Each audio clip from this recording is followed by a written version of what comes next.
बिस्मिल्लाहिर्रहमानिर्रहीम। अस्सलाम वालेकुम स्टूडेंट्स, उम्मीद करता हूँ जी आप सब खैरियत से होंगे। तो गवर्नमेंट ऑफ दी पंजाब की तरफ से प्रमोशन पॉलिसी जारी कर दी गई है। गवर्नर ऑफ पंजाब ने इसकी मंजूरी दी है। इसमें कोई शक नहीं कि ये पॉलिसी एग्ज़ाम से पहले जारी होना थी, लेकिन ये जारी ना हो सकी, लेकिन अब जारी हो चुकी है। तो काफ़ी अच्छी पॉलिसी है प्रमोशन पॉलिसी। और किन स्टूडेंट्स को इस पॉलिसी का फ़ायदा होने वाला है? काफ़ी स्टूडेंट्स हैं जिनको इस पॉलिसी की समझ नहीं आई। तो यहाँ पर ये पॉलिसी इंशाल्लाह मैं स्टेप बाय स्टेप सारी चीज़ें आपके साथ शेयर करूँगा, वज़ाहत करूँगा। तो जो भी आपका केस बनता है वो आपने अच्छे तरीके से समझ लेना है। तो यहाँ पर जी दोनों इंटरमीडिएट और मैट्रिक के जो स्टूडेंट्स हैं उनकी यहाँ पर इस पॉलिसी में बात की गई है। तो जो चीज़ें इंटरमीडिएट के लिए बयान की गई हैं वही चीज़ें जो है वो मैट्रिक वाले स्टूडेंट्स के लिए भी हैं। सेम पॉलिसी है, सिर्फ इसमें ये फ़र्क है थोड़ा सा कि जो इंटरमीडिएट वाले स्टूडेंट्स हैं उन्होंने 3 इलेक्टिव सब्जेक्ट्स के पेपर देने हैं, और जो मैट्रिक वाले स्टूडेंट्स हैं उन्होंने साथ में मैथ का भी पेपर देना है। बाकी सारी जो चीज़ें हैं वो सेम है। तो यहाँ पर जी जो इंटरमीडिएट की पॉलिसी है उसमें तकरीबन 7 पॉइंट हैं टोटल जो इस पॉलिसी में डिस्कस किए गए हैं। तो सबसे जो पहला पॉइंट है, इसमें 9 कैटेगरीज़ के जो स्टूडेंट्स हैं उनकी यहाँ पर बात की गई है। तो वो कौन से 9 स्टूडेंट्स हैं और उनके हवाले से यहाँ पर क्या कहा गया, तो इस पॉलिसी में हम ये डिस्कस करेंगे। तो सबसे पहले देखें स्टूडेंट्स, लिखा हुआ है कि हायर सेकेंडरी स्कूल सर्टिफिकेट यानी HSSC एग्जामिनेशन, यानी जो इंटरमीडिएट वाले स्टूडेंट्स हैं इसमें सारी जो कैटेगरीज़ हैं FSC FAI कम सारे जो स्टूडेंट्स हैं वो शामिल हैं। तो यहाँ पर जो ये 9 कैटेगरीज़ हैं स्क्रीन पर आप देख सकते हैं। जो पहले पॉइंट में 9 कैटेगरीज़ लिखी गई हैं, ये इनकी जो भी कैटेगरी है, ये जो 9 कैटेगरीज़ हैं इन्होंने सिर्फ पार्ट 2 के इलेक्टिव सब्जेक्ट्स के यानी अख्तियारी मजमून जो हैं उनके पेपर देने हैं, बाकी किसी के भी पेपर उन्होंने नहीं देने। यानी 3 किताबों के वो पेपर देंगे तो उनका जो इंटर है वो क्लियर हो जाएगा। तो ये जी इसकी एक बड़ी अच्छी बात है। तो यहाँ पर जी 9 कैटेगरीज़ वाले स्टूडेंट्स कौन से हैं? सबसे पहले देखें जी, अपेयरिंग इन पार्ट 2 यानी पार्ट 1 उनका क्लियर है। जो पार्ट 2 का जिनने पेपर देने थे उन्होंने भी 3 इलेक्टिव सब्जेक्ट्स के पेपर देने हैं। इसी तरह जो कंपोजिट एग्जामिनेशन वाले हैं यानी जिन्होंने पार्ट 1 और पार्ट 2 दोनों का पेपर देना था तो उन्होंने भी अब सिर्फ 3 मज़ामीन जो अख्तियारी हैं उनका पेपर देना है। इसी तरह जो पार्ट 1 में भी रीअपेयर हो रहे थे और पार्ट 2 के भी उन्होंने पेपर देने थे, अब पार्ट 1 के वो पेपर नहीं देंगे, सिर्फ पार्ट 2 के इलेक्टिव सब्जेक्ट्स के पेपर देंगे।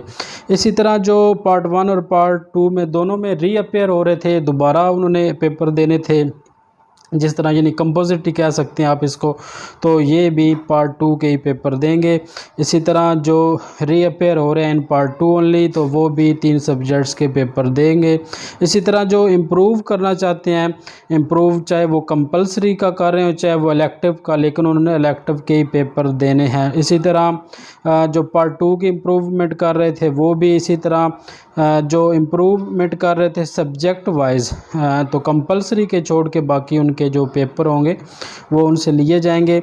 इसी तरह जो शहादतुल सानविया वाले खासा वाले हैं उनका भी यही शेड्यूल होगा। इसी तरह दूसरे पॉइंट में स्टूडेंट्स यहाँ पर बात की गई है कि वो स्टूडेंट्स जो पार्ट 1 में जिन्होंने रीअपेयर होना था तो उन्होंने अब इम्तिहान नहीं देना है। जो उन्होंने पहले इम्तिहान वो दे चुके हैं उसी के एवरेज मार्क्स जो हैं वो उनको मिल जाएंगे। एवरेज मार्क्स का मतलब ये है कि अगर एक किताब में फॉर एग्ज़ाम्पल आपके 60 मार्क्स हैं तो दूसरी में भी कंपलसरी में भी आपके 60 मार्क्स ही आपको मिलेंगे। इसी तरह तीसरे पॉइंट में स्टूडेंट्स यही बात की गई है, the candidates of HSSC appearing for marks improvement in part 1 examination shall appear in elective subjects for HSSC part 1 they shall have to pass all of the elective subjects the average marks obtained in past subject। यानी कि वो students जो appear हो रहे थे marks improve करने के लिए, यानी अपनी कुछ किताबें उन्होंने इम्प्रूव करनी थी, तो वो भी सिर्फ इलेक्टिव सब्जेक्ट्स के पेपर देंगे। तो एवरेज मार्क्स फॉर एग्जांपल अगर फ़िज़िक्स में या केमिस्ट्री में या मैथ में आपके नंबर आते हैं 70, तो फिर कंपलसरी में उसके जो भी मुतबादल होगी बुक जो वो रखेंगे अपने हिसाब से, उन्होंने एक इसका पैमाना बनाना है, तो उसके भी आपके 70 मार्क्स जो हैं वो आपको मिल जाएंगे। चौथे पॉइंट में बात की गई है the candidates appearing for marks improvement are appearing in compulsory subjects of HSC examination need not to appear in examination, यानी कि जो कंपल्सरी में जिन्होंने इम्प्रूवमेंट करनी थी तो अब उनका इम्तिहान नहीं होगा, उनके जो एवरेज मार्क्स हैं जो पहले उनके आ चुके हैं उस हिसाब से उनके कंपल्सरी में भी लग जाएंगे। द कैंडिडेट्स अपेयरिंग, जो 5वां पॉइंट है, the candidates appearing for additional subjects in HSC annual examination 2021 shall appear in the relevant subjects और सब्जेक्ट्स इन पार्ट 2, यानी कि जो फॉर एग्जांपल ऐसे कुछ स्टूडेंट्स होते हैं जो अपना सब्जेक्ट्स जो है बायो की जगह उन्होंने मैथ का पेपर देना होता है या मैथ की जगह बायो का पेपर देना होता है, तो वो भी सिर्फ पार्ट 2 का ही उन्होंने पेपर देना है और पार्ट 2 के पेपर में जितने उनके नंबर आएंगे उनको पार्ट 1 में भी मिल जाएंगे। छठे पॉइंट में स्टूडेंट्स ये बात की गई है the candidates of nursing homeopathic वाले जो स्टूडेंट्स हैं उनका भी जो मुतलका मजमून है जो यानी कि इक्विवेलेंस जो देती है IBCC की तरफ से, तो उनका जो रेलिवेंट सब्जेक्ट्स का उसकी बेस पे भी उनको नंबर मिलेंगे। इसी तरह बाकी जो students the candidates appearing for HSSC part 1 as fresh candidate shall appear in part 1 elective subjects only, यानी जो फर्स्ट ईयर वाले स्टूडेंट्स हैं उन्होंने सिर्फ इलेक्टिव सब्जेक्ट्स के पेपर देने हैं। तो यहाँ पर ये भी एक बात क्लियर हो गई है पंजाब में, जिस तरह स्टूडेंट्स कह रहे थे कि 9th और 11th को हो सकता है प्रमोट कर दिया जाए, तो यहाँ पर जो पार्ट 1 वाले उनकी प्रमोशन पॉलिसी जारी हो गई है कि उन्होंने भी 3 सब्जेक्ट्स के इलेक्टिव जो सब्जेक्ट्स हैं उनके पेपर देने हैं और उसी बेस पे उनके कंपल्सरी जो मज़ामीन हैं उनके नंबर उनको मिल जाएंगे। इसी तरह दूसरा जो इसका हिस्सा है वो सेकेंडरी स्कूल सर्टिफिकेट है मैट्रिक वाले जो स्टूडेंट्स हैं SSC, तो यहाँ पर भी तकरीबन सेम पॉलिसी है जिस तरह इंटर किया, सिर्फ यहाँ पर एक चीज़ का इजाफा है कि आपने मैथ का भी, यानी आपके 4 पेपर होंगे, बाकी जो इंटर के 3 होने थे, बाकी सेम चीज़ें हैं। तो ये आप अपना जो केस बनता है आपने वो चेक कर लेना है।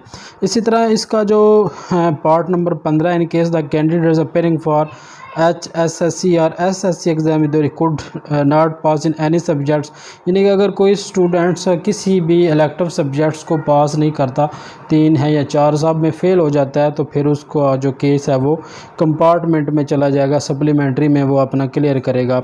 इसी तरह जो प्रैक्टिकल का शेड्यूल है वो स्टूडेंट्स कुछ इस तरह के 50% जो मार्क्स हैं वो सब को मिलेंगे, यानी सब स्टूडेंट्स को दे दिए जाएंगे और बाकी जो 50% मार्क्स हैं वो आपके जो थ्योरी के एग्ज़ाम्स हैं उनको देख के दिए जाएंगे।